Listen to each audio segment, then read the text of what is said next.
എല്ലാവർക്കും news first മലയാളത്തിന്റെ പുതിയൊരു വീഡിയോയിലേക്ക് സ്വാഗതം.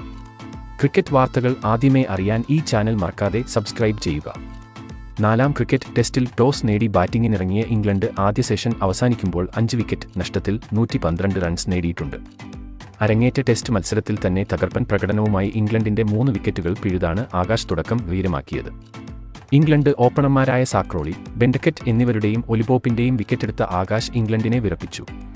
ജോ റൂട്ടും ബെൻ ഫോക്സുമാണ് ക്രീസിൽ. സൂപ്പർ താരം ജസ്പ്രീത് ബുംറയുടെ പകരക്കാരനായാണ് ആകാശ് ദീപ് ടെസ്റ്റ് ടീമിൽ ഇടം പിടിച്ചത്. തുടക്കത്തിൽ തന്നെ കൃത്യതയോടെ പന്തെറിഞ്ഞ താരം ഇംഗ്ലണ്ട് ബാറ്റർമാരെ കുഴക്കി. ഇംഗ്ലണ്ട് 47 നിൽക്കെ ഓപ്പണർ ബെൻഡക്കറ്റിന്റെ വിക്കറ്റെടുത്ത് ആകാശ് വരവറിയിച്ചു.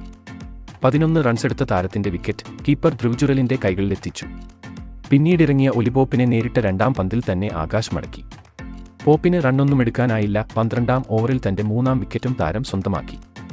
ഇത്തവണ സാക്രോളിയാണ് കൂടാരം കയറിയത്. 42 റൺസെടുത്ത ക്രോളിയെ ബൗൾഡാക്കിയ ആകാശ് അരങ്ങേറ്റ ടെസ്റ്റിൽ തന്നെ 3ാം വിക്കറ്റ് സ്വന്തമാക്കി.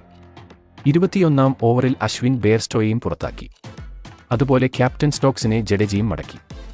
ആകാശ് ദീപിന് പുറമെ മുഹമ്മദ് സിറാജാണ് ടീമിലെ മറ്റൊരു പേസർ. ജസ്പ്രീത് ബുംറയ്ക്ക് 4ാം ടെസ്റ്റിൽ വിശ്രമം അനുവദിച്ചപ്പോൾ പരിക്കേറ്റ KL രാഹുൽ, ശ്രേയസ് അയ്യർ എന്നിവരും ടീമിലിടം നേടിയില്ല.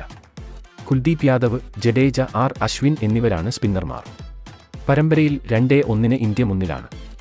ആദ്യ ടെസ്റ്റിൽ 28 റൺസിന് ഇംഗ്ലണ്ട് വിജയിച്ചപ്പോൾ 2ാം ടെസ്റ്റ് 106 റൺസിനും 3ാം ടെസ്റ്റ് 434 റൺസിനും ജയിച്ച് ഇന്ത്യ മുന്നിലെത്തി. റൺസ് അടിസ്ഥാനത്തിൽ ടീമിന്റെ ചരിത്രത്തിലെ തന്നെ ഏറ്റവും വലിയ വിജയമാണ് രാജ്കോട്ടിലെ 3ാം ടെസ്റ്റിൽ ഇന്ത്യ സ്വന്തമാക്കിയത്. 4ാം ടെസ്റ്റ് ജയിച്ചാൽ ഇന്ത്യക്ക് പരമ്പര സ്വന്തമാക്കാം. അപ്പോൾ ഇതുപോലത്തെ ക്രിക്കറ്റ് വാർത്തകൾക്കായി ഈ ചാനൽ മറക്കാതെ സബ്സ്ക്രൈബ് ചെയ്യുക.